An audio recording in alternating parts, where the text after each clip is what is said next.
So, today's guest, we have connected with so many different aspects of the sport.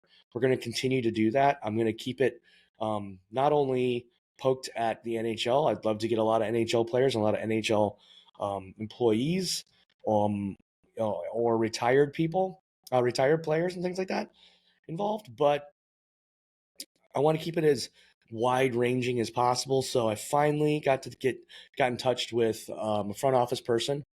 I got to chat with Herm Sorcher, the managing partner of the recently crowned champion Danbury Hat-Tricks in Danbury, Connecticut. Danbury got a lot of press in the hockey world these last few years because of the crazy story of the Trashers on Netflix. If you haven't seen it, just like Shorzy, put it on your list and make it happen because it is a wild story. The thing that's interesting is that the Hat City, yes, Danbury is called the Hat City, has been a small hockey city for a while, right under our noses. Already, 3 of my guests played on a team in Danbury, whether that's the Dashers, Trashers, Whalers, or Hat-Tricks.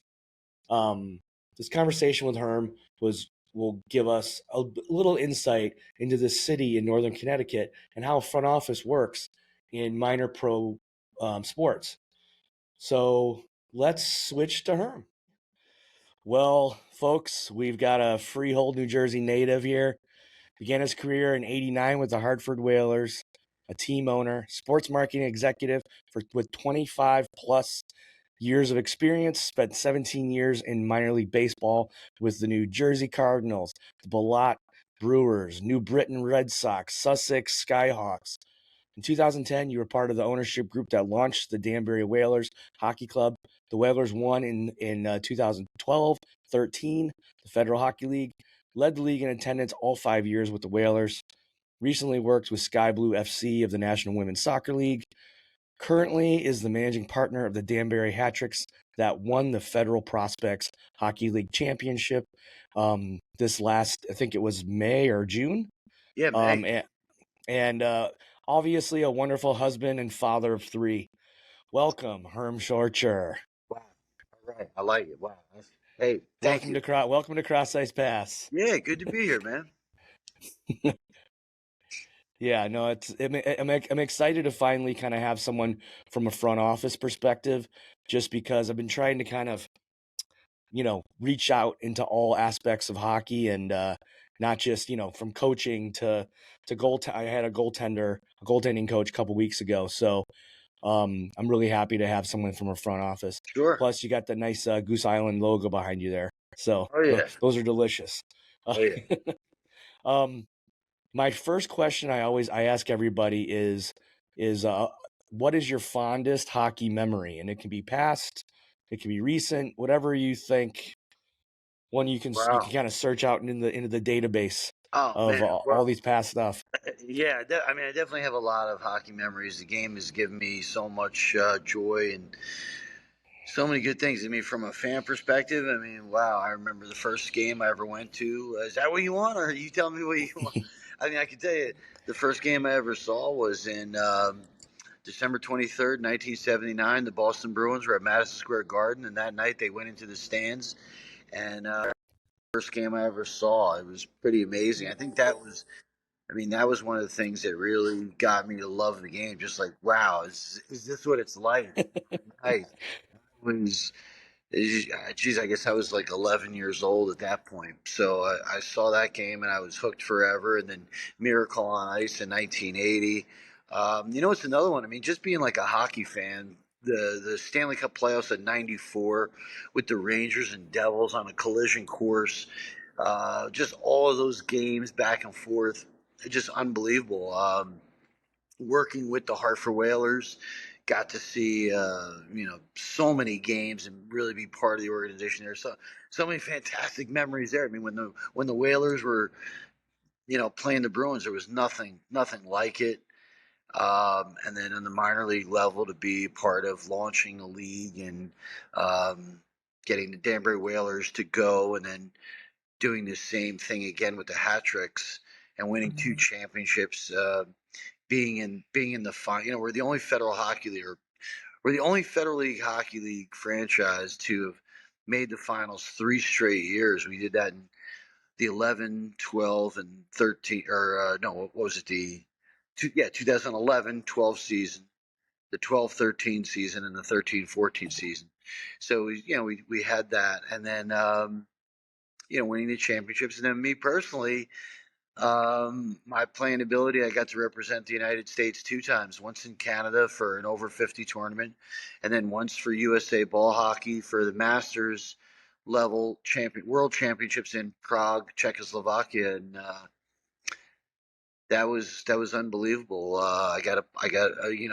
Got both those teams were unbelievable teammates, and I won a player of the game against Canada in Prague, and that was some of the greatest moments. Those are probably the greatest hockey memories for me in my mind. Those 10 I think I rattled off are my favorites. Yeah. No, hey, I mean, if you got them, flaunt them. I mean, those are pretty impressive. I mean, for the fact that your first game was one of the most legendary games at MSG, that's Yeah, pretty awesome. And then the ball hockey championships. I mean, Prague is such a beautiful city. That's must have been pretty fun to win there and play there. it was unreal. We played some incredible games. We were there for I think like 8 or 9 days, and it was just an unbelievable experience to be there representing the country and with the guys I was with. Um, all of us are still very close today, and just unbelievable memories. The hockey and the camaraderie was off the charts. Unbelievable group of people. Yeah, you battle with the boys that long. You're definitely Uh, gonna be hooked at the hip for the rest of your life. oh yeah, definitely. Um, the thing you literally my first question was gonna ask you I was gonna ask you was why did you just decide sports business? But I think you just answered it by hearing about your great memories. But I also Yeah, know that your first job was with the Hartford Whalers. I know that yeah, was the early days of Ron Francis at the captain as a captain yeah. in '89. Wasn't Joe Quenville still on the team then? Joel Quenneville, I think, What was in what like brought his. you to work in the front office of those Yeah. guys? Yeah, I mean Joel Quenneville, I think was in his last days. I actually got. I know he was. I know he was there as a player. I know that for a fact because I remember I ended up somehow I ended up in the locker room and I got his stick. I have a Joel Quenville, Pat Verbeek, and Carrie Wilson. I have all three of their sticks from those days. So what happened was like if you say what gets a person their start in the business, for me it was probably just like everybody else. You wanted to be a part of sports, you wanted to make it a career, and I was a pretty good baseball player back in the collegiate, back in my collegiate days, and but you just couldn't.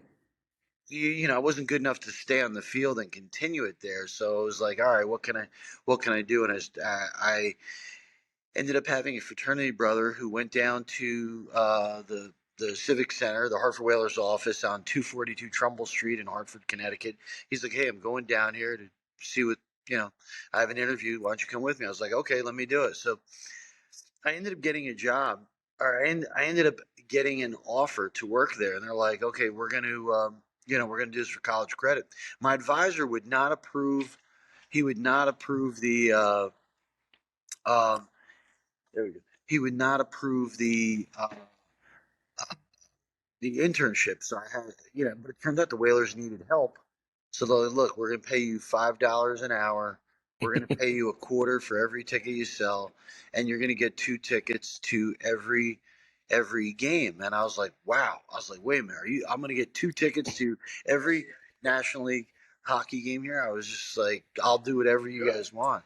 And it was Yeah, yeah. it was like the greatest job ever. I'm gonna switch venues. Someone walked in here. It's like a little No noise. worries.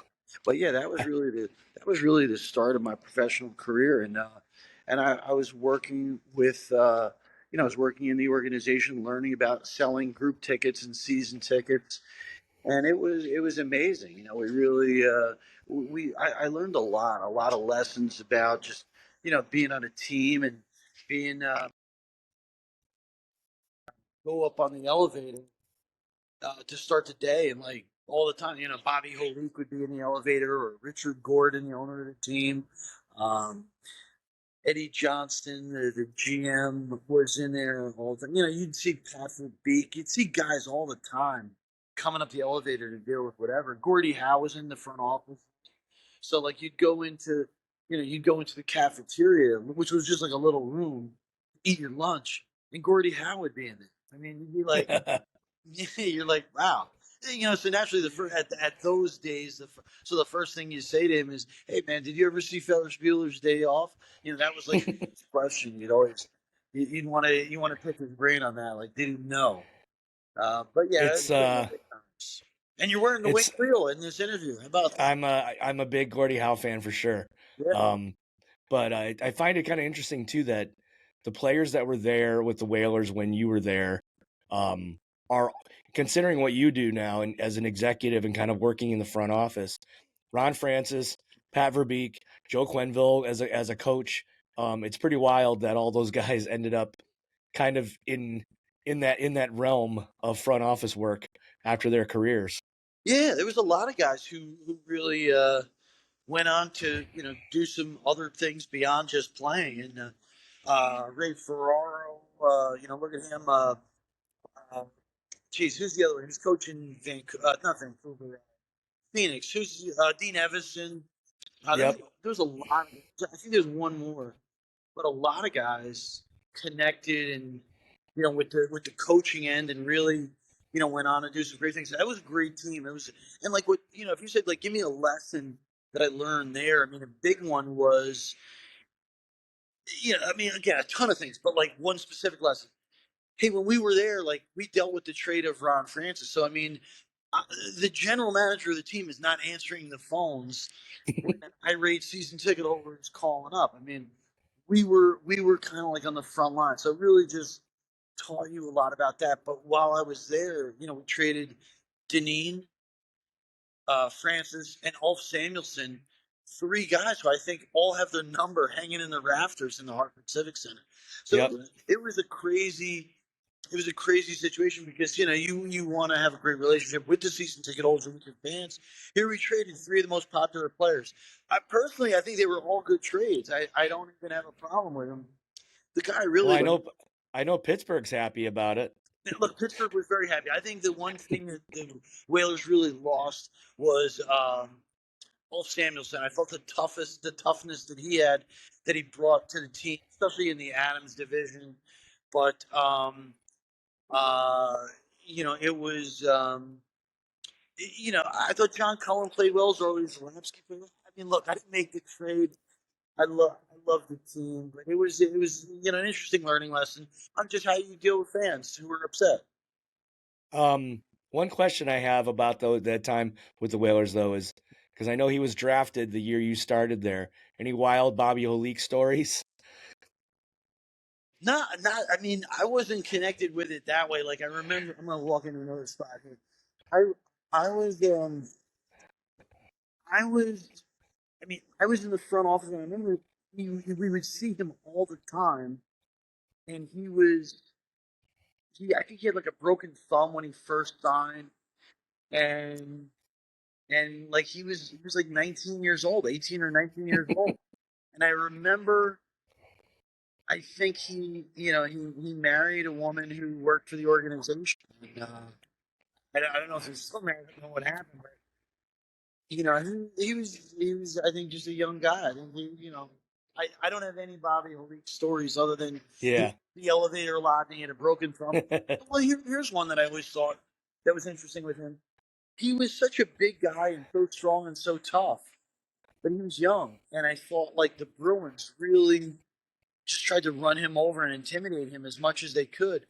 And I thought at one point the Whalers just had enough, and it was like, okay, hey, we're going to call up Jim McKenzie.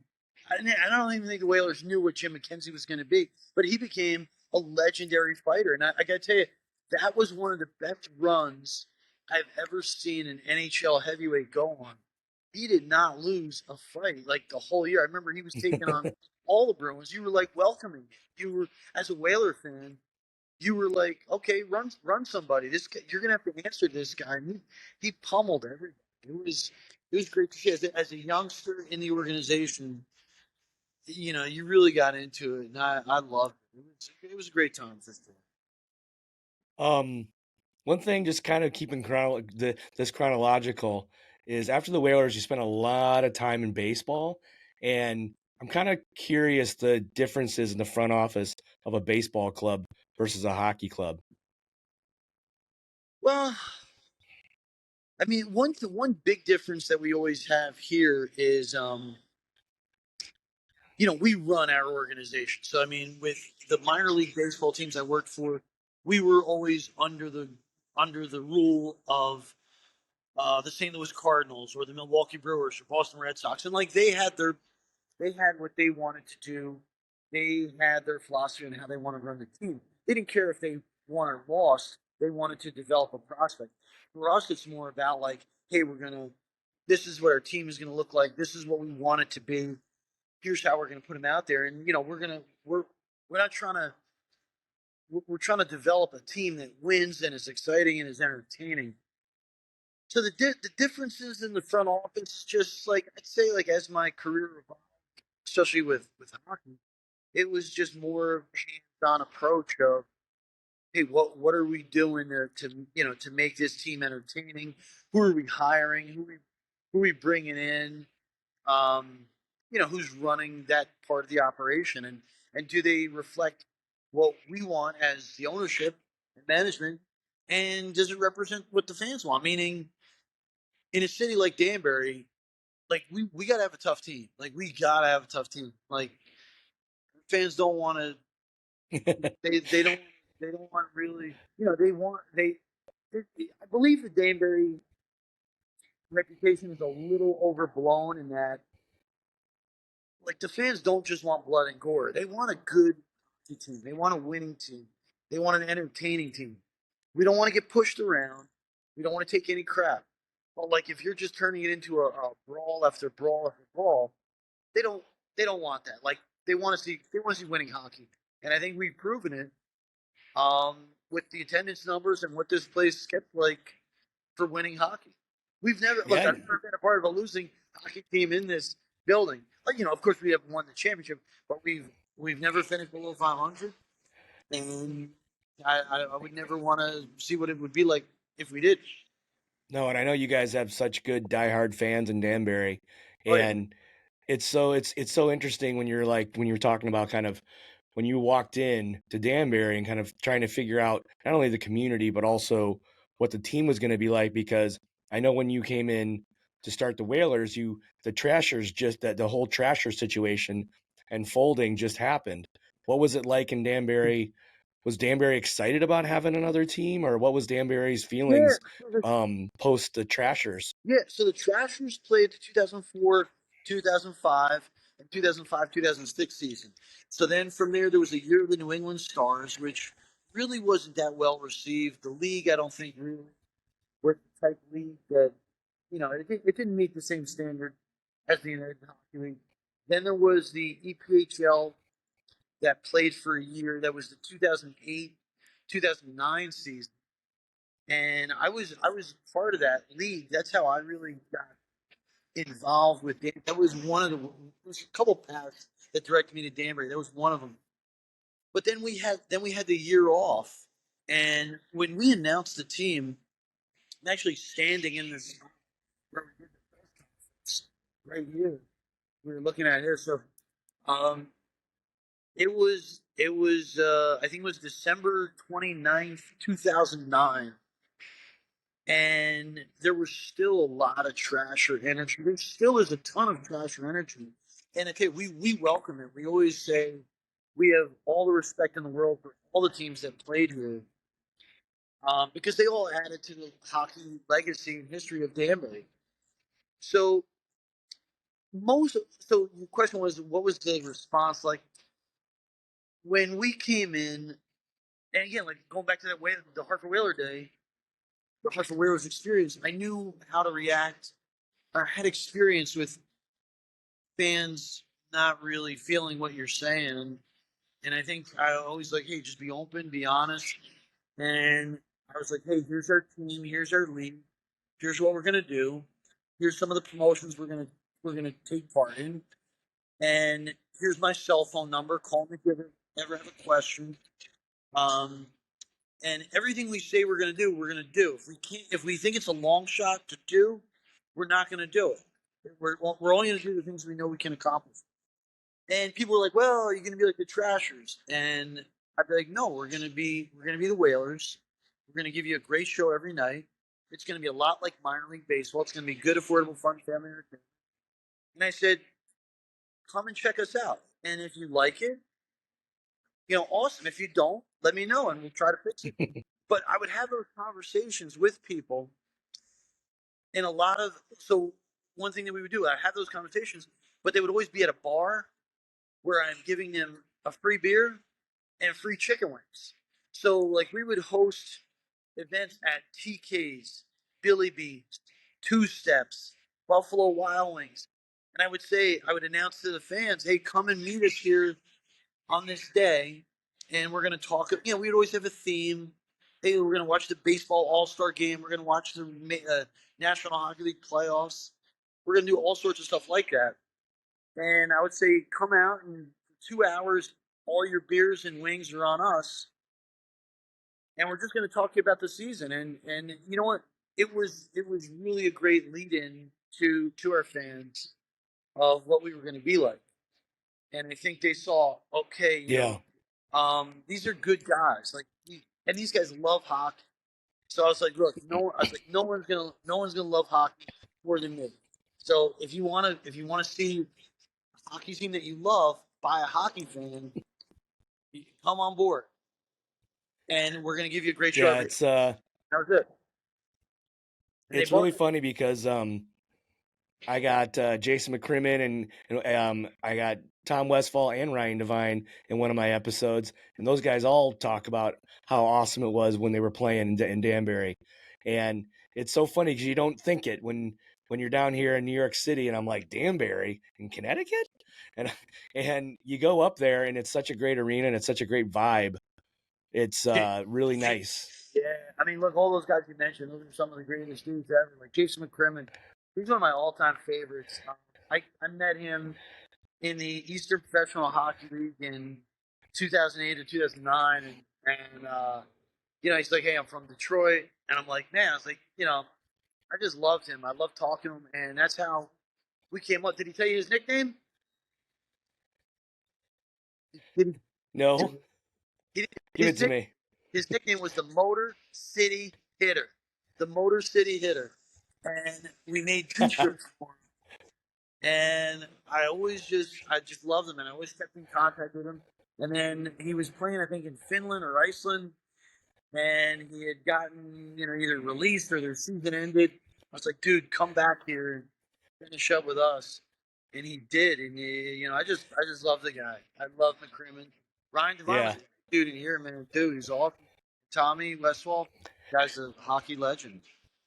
A lot of behind the Yep, scenes. yep. Tom's one of my closest friends, and Jason and Ryan have been since just having a conversation with them. I'm still in touch with them. Jason had that funny thing when he was in Finland that I think he had like 30 games he played and like 180 penalty minutes or something. And he tells me on the pod that he was misunderstood in Finland, but he still has a lot of good friends from there. So I can he's a believe good it. guy for sure. Incredible. He is an incredible human being. I love him, man. Love him. Yeah, and he's doing a lot of really great things in Detroit. So, Oh yeah, and since that's my hometown, it's nice to hear that stuff. that's it, man. Motor City. Um, Herm, as far as now we can kind of get into the nitty gritty of it. What's the day to day of a hockey executive look like? It's always about like what are we doing to make ourselves better every day? Like how are we pushing the season? How are we who are we connecting with? What are we talking to our fans? What's the messaging that's out there? And every day I'm like, what are we doing that's new? And I gotta tell you, there's like I feel like we could always do like a million things more. And it's just it's so exciting. So like a typical day is I'll walk in you answer emails, you answer the phone calls, and just connect with fans. It seems like half the day is really spent just trying to service what we're doing, and then the other half of the day is building new things. So, who are we talking to about a new idea? How are we promoting what's coming up next week or next month?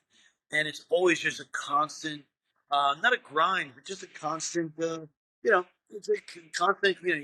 Constantly going at it, trying to do something that's new and fresh and exciting. Like, look, we got a new idea this year that came to us from our summer interns. It was an art contest, and it's phenomenal. Like, we're seeing so many fans say, like, "Hey, I want to submit this artwork. I want to submit this logo to you." I even have former players sending me stuff and saying, "Hey, I want to see, I want to be in this contest." So it's amazing the energy that's out there. But like, what's a typical day? A typical day is, hey, try to sell the brand, try to sell tickets, try to sell merchandise, try to sell sponsorship while managing our expenses and making it exciting for everybody. And that's what we try to do. That's great. No, that kind of gets me into my next thing that I was curious about, which was, um, you kind of just mentioned the art event as a big thing. Has there been any, like, outside of the hockey games? What's your favorite special events that you guys kind of do annually, or you know Uh, regularly for the community? Well, we do. I mean, we do a lot of things where we visit sponsors. We do, a lot of events where we're going, bowling or miniature golf or pizza or wings. There's always stuff out in the community. We'll have our holiday party with the fans. There's always good things that are happening, and I like, meet. One of the most fun events for me is always the meet the team event, where the first time the guys are really in the community, and we host them here at the arena for the fans, and you kind of get to pick your new favorite player, and then the guys who are coming back from last year, they're here, and so it's always exciting because you're seeing the new faces who are just pumped to be here. And, it's always crazy. Like, you might like a guy, and then he's gone the next week. So it's just the hard part about the business. But you meet so many good people, and I think that if you said what's my single favorite event, meet the team is always my favorite. That's a good one. I mean, the thing that's great too is, and it seems that this is why the guys that I've talked to about you and connecting with you, it's good that you keep in touch even with guys that end up leaving your team and go somewhere else. Just because, for one thing, you never know if they're going to not come back to your team, or if they're good guys. There's nothing wrong with having a few good guys on your docket. Oh yeah, definitely. I mean, look, we always do. We do an alumni night here. Uh, we always try to keep that communication open with the guys who played here, and just say, hey, treat this place like it's your home. It's your legacy. Bring your family, bring your kids, bring your parents. Show them what you did here, and we recognize them when they come in. I think we try to treat everybody like family. I mean, I think we do, and I think we really show them a great time when they return, and I think That's that's important. No, and that's the thing that it seems like is really happening with any of your teams, but just kind of the way you run them is just to try to keep that family aspect to it, so that everyone has that love for each other and really understands and respects the things you guys are doing in the community and on the ice as well.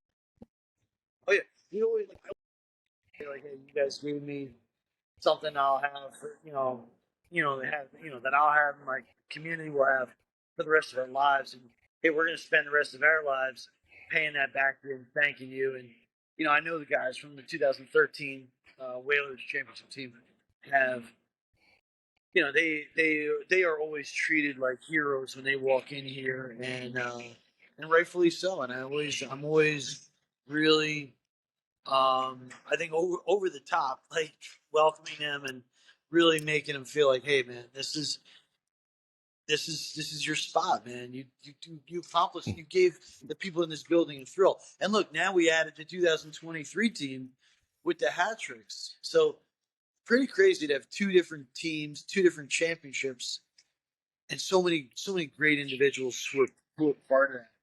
Really, it's a great feeling, Yeah. and I love having the guys back here, to celebrate that.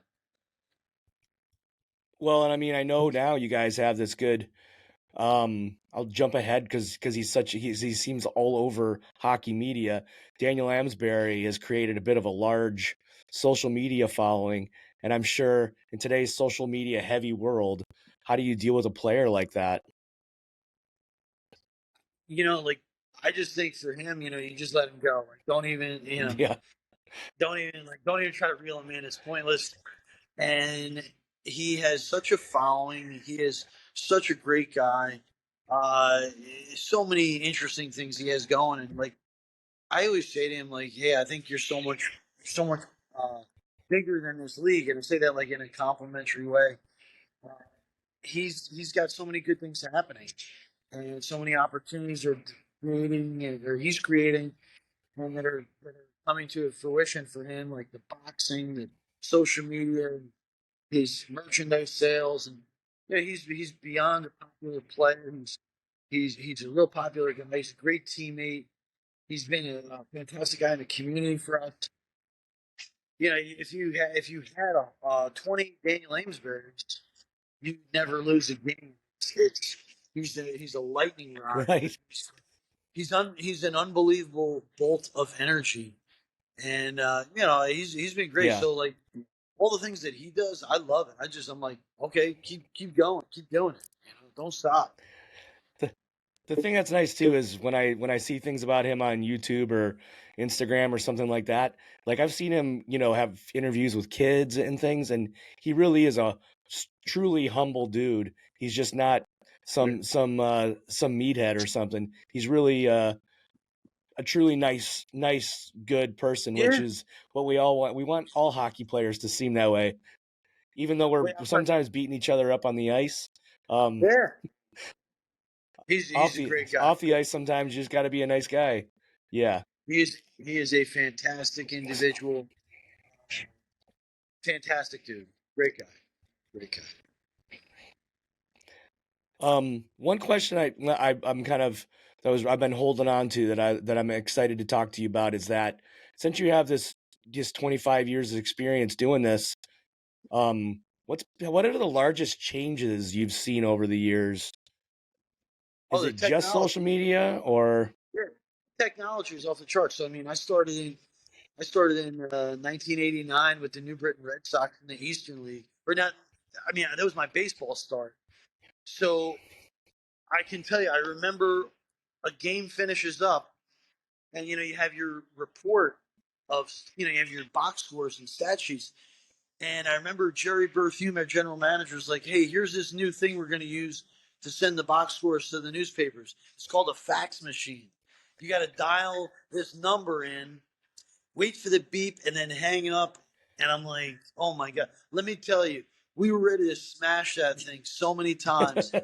And then when we finally figured out like how to do it with like a code that could send it to 10 different places at once, you're like, oh man, this is the new wave. We used to send the stats to House Sports Data in Massachusetts. They would send us back the statistics a week later. They'd be outdated. So the technology to even have like the stuff that was updated instantaneously is like it's not hard to comprehend because I mean we're living in the world now. But considering like in 1989 and 90, 91, like those years when I was really just getting my feet wet, it's night and day. I mean, we used to have an eight for the whalers. We would have like a phone, call in to the phone number, the 1-800 whalers or whatever it was.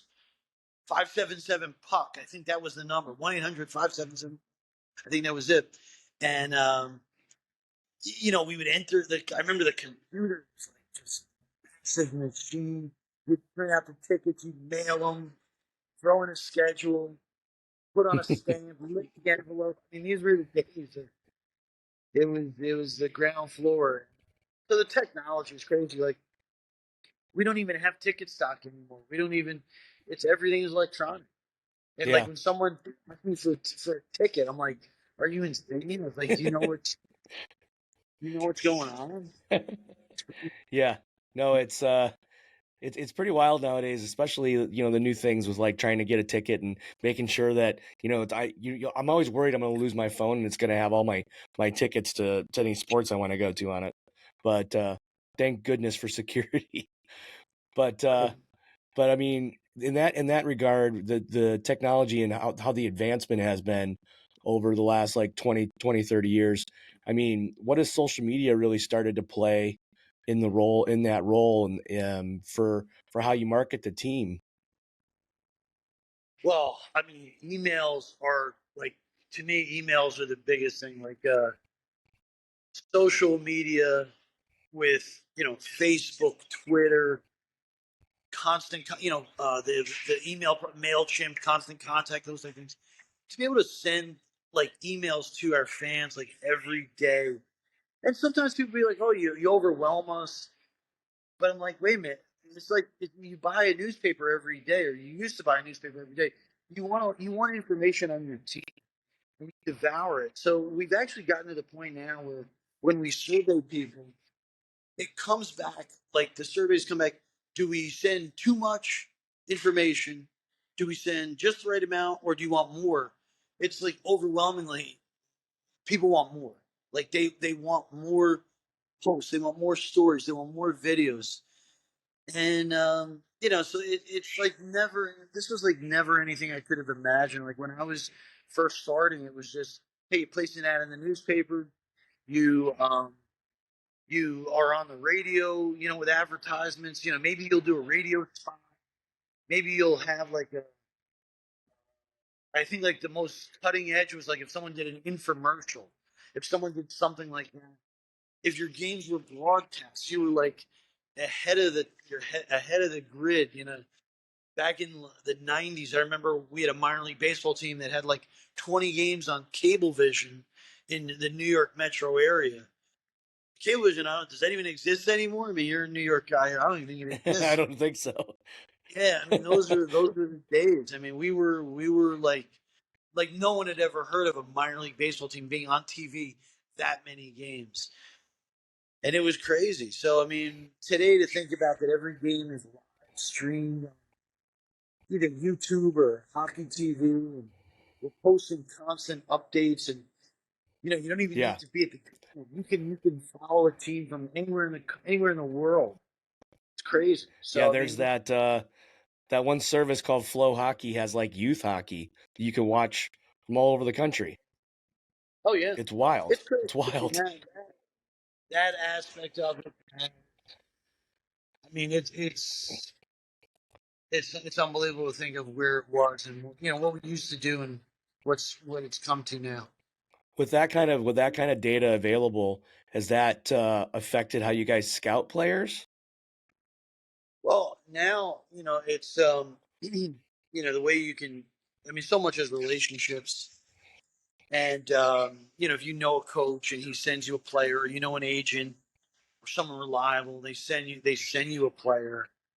Um, you build up that trust for that person. So I mean, that's really a big way. But I mean, we get emails every day. Hey, I want to try out for your team. I'm this guy. I did this. I'll do this. Here's my hockey resume. Here's my elite prospects. Here's a video. So I mean, you could scout an entire team and put together a championship squad right in your office in Danbury, Connecticut. I mean, I'm not saying it's easy. I'm not saying that I'm not saying just that. I'm saying it's doable, and there's so Right. many people out there who want opportunities, and it can you can find people. Look, if you bring people in, my belief on it is always, hey, bring people in, give them a shot, and let them show you what they can do. And sometimes it's worth that chance Yeah. because I believe this is a league of opportunity. You know, some guys are gonna rise to the occasion and do things they never did before. If you give them a special opportunity, you know, be a part of something like this. Yeah, some of the kids that I used to coach and things like that that are now, they got a little better in college or played some club college. I'm like, you should try out for leagues like this because why not, At least Yeah, get a few years playing some pro hockey under your belt and see what you think about it. exactly. Look, I think the guys who benefit the most from these type of things are the guys who come here and then they go to Europe, like a Jason McCrimmon playing in Finland for however many years, or guys go to France or Sweden or wherever, or play even summers in Australia, and they Yeah, there's they nothing better than going to go to Europe and get paid for it. yeah, I mean it's an unbelievable experience. Like to have to have guys who go play hockey in whatever league they're playing for a couple of years in a foreign country. I'm like, man, my God, that's an unbelievable experience and opportunity. I would try to take advantage of those things all day. I mean, like I'm not in a situation anymore, but I can only dream that like one of these third division hockey teams in France would be like, oh shit, we saw what you did with this. We want you to come here and run this team. I'd be like, I'm on the next plane right now. I was like, I'll see Yeah. you. I'll be 7 hours. I would do it. I would have Yeah. done it. I guess that answers my final question was, of course, I imagine you won another championship in Danbury because you guys had a pretty good one in this last year. But is there any other things coming in the future of your career that you'd like to do or see? No, I mean, I don't, I don't really. I feel like I think if you said to me like, what would be a dream, it would be like selling out the season before we ever play a game. Like, the Cleveland Indians did that for years at Jacobs Field. You couldn't get a ticket. I think the Orioles did that maybe a few times too. But I think Yep. like I would want to get to 2,000 seats sold before we ever drop a puck for every game. We're actually not that far off. Like when you think about it, hey, you sold 45,000 tickets last year, whatever the number was. It's not that much further. I mean, we don't have that much further to go. It's just like, if a couple things hit differently or hit sooner or whatever. Um, I would just like to make I would like to make the league the best possible league it could be. I think we're getting there. I know we have some great partners in this league. There's some really good things happening. Me personally, I have my family here in Connecticut now, and um, we're I feel like every day is a privilege to walk in this building and do what I do. So, um, it's for me, it's like a younger me would have said, "Oh, I want to be in Madison Square Garden someday." But you know what? Like, this is this is it, man. Like, I love being here, and I don't think I would trade. There's not a lot that I would trade and say it's a good trade. I think to me, this is it. That's a that's a pretty great response because that just shows that your humbleness and how much you really love the hockey in Danbury and the community in Danbury really shows through in that comment for sure. Definitely. Yeah. Thank you. Well, Herm, now I got to get up there for a game. I've skated there a couple times. Now I got to get up there for a game and see how the Hat-Tricks are doing this season. See, hopefully, I saw a game last week or something that all the players were calling a guy out. I think you guys were playing Mount Watertown, maybe, and man, the players were real fired up. I saw an Instagram about it on the hat tricks. I was like, whoa, I would never want to play against you guys. I'll put it that way. I don't. Oh yeah, yeah. Um, Look, he's a scary dude. I mean, if I was a player, I think I would just. I mean, again, it's easy for me to say 100 feet away, sitting in the stands. But I would think like when he goes crazy, I would just say, "Okay, let's go. I'm going to give you my best." Again, it's easy for me to say that because the guy is absolutely, it's like saying, "Would you get in the ring with Mike Tyson?"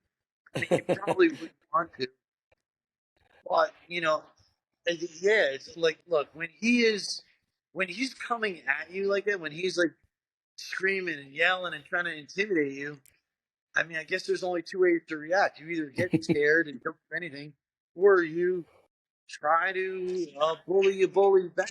Isn't that what they say? Bully you. In basketball, if a team presses you, you press them back. If a guy wants to fight you, you fight him back. Maybe that's the way to go. But yeah, I know the video you're talking about. Yeah, the guy in Yep. Watertown. Yeah, he like the things that Amesbury always says. You pick up on these videos is like he's like, hey, he's like, you either gonna fight me or I'm gonna run your goal. You either fight me or I'm gonna run your teammate. And when you put it like that, it's like, okay, I guess I better do this. And That's he one kind of, choice. yeah, he backs you into a corner, and but he's got a he's got a he look. There's the physical side to it and the psychological side. I think he's mastered both. He's really mastered both. Yeah, for sure. Well, Herm, hey, thank you so much for your time. Um, Thank you for giving us some nuances of what a front office looks like and feels like, and talking about your storied career. Um, it's been it sounds like it's been a pretty wild ride, but a fun one. It's been a lot of fun. Definitely been a tremendous amount of fun, and there's still a lot more to accomplish. And hey, just trying to set it up for the next, the next thing that happens in here. And I hate I got three kids, and they love the business. So I mean, I'm hopeful that they really grab on to what I'm doing, and they all are involved right now. And I'm hopeful that That's all cool. of them, multiple, whoever, always keeps a hand in what we're doing. They'll And always, as long as they're respecting the the Hat City in Connecticut, they'll be good. Well, Herm, thanks so much for your time. yeah, thanks for having me, man. Really appreciate Yeah. And we'll talk soon. Thanks so much. it. Sounds good. Thank you very much. I appreciate it. What a great discussion with Herm. You can tell he's a busy guy, so he was hustling all over the place. But he gave us some good nuggets there. Not only for Danbury and how Danbury's community is, but also about Hartford and his time there, and even a little bit of the minor league baseball that he worked on. Such an awesome chat about how a smaller hockey club can be so impactful in the community. It's funny to see how busy he is. Um, uh, I want to mention to you folks who live around NYC that Danbury is not far away, and a single game ticket is $16. And the place, they start at $16, and the place is always packed and loud. There's seating in this arena that overlaps the ice. So you can literally be on top of the ice, and you can hear and be part of the whole thing. Um it's the hoity-toity types that I wrote. I did check how to spell hoity-toity. If you've ever experienced the excitement of minor pro hockey, you are missing out. Um, Go up to Danbury, go check out the Hat-Tricks. They have a tendency to have a bit of a rivalry with Watertown. So, get up there, go watch a game, save a few bucks, and get to experience hockey at a very different level. Because I always say that there's a few different levels of hockey. The NHL is one, of course. Um, you got college hockey is one, and certain places are unbelievable. Penn State's fans are unreal. They wait out front for hours before they get into the arena. Um, Yost Arena in Michigan is unbelievable. But minor league hockey, there's nothing like it.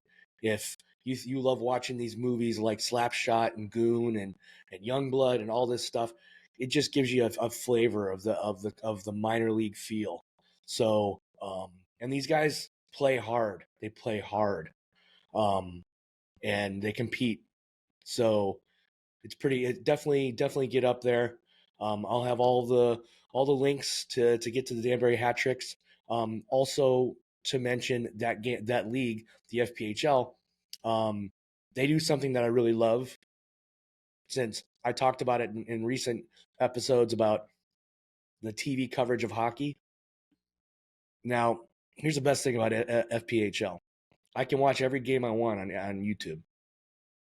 If you look at their schedule, it'll be right on YouTube.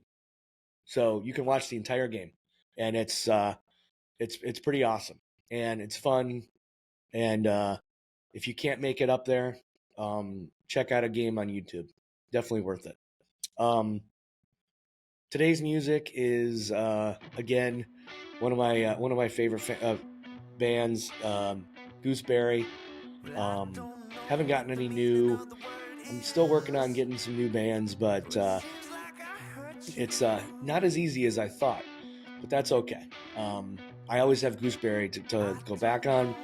I hope you guys like them. I hope you guys are following them and listening to them on all the audio platforms they're connected to.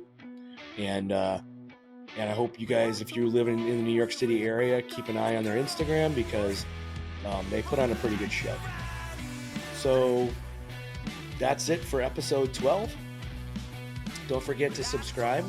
Don't forget to comment below. Don't forget to follow us on YouTube, Spotify, Apple, Amazon, and also, jump in.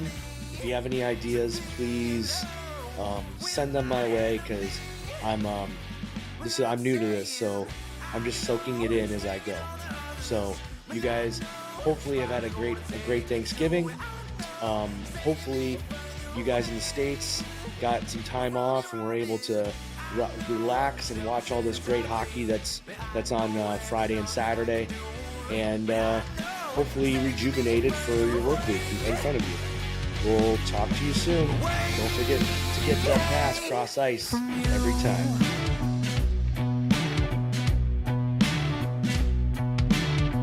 Don't know why the wind blows, and this is how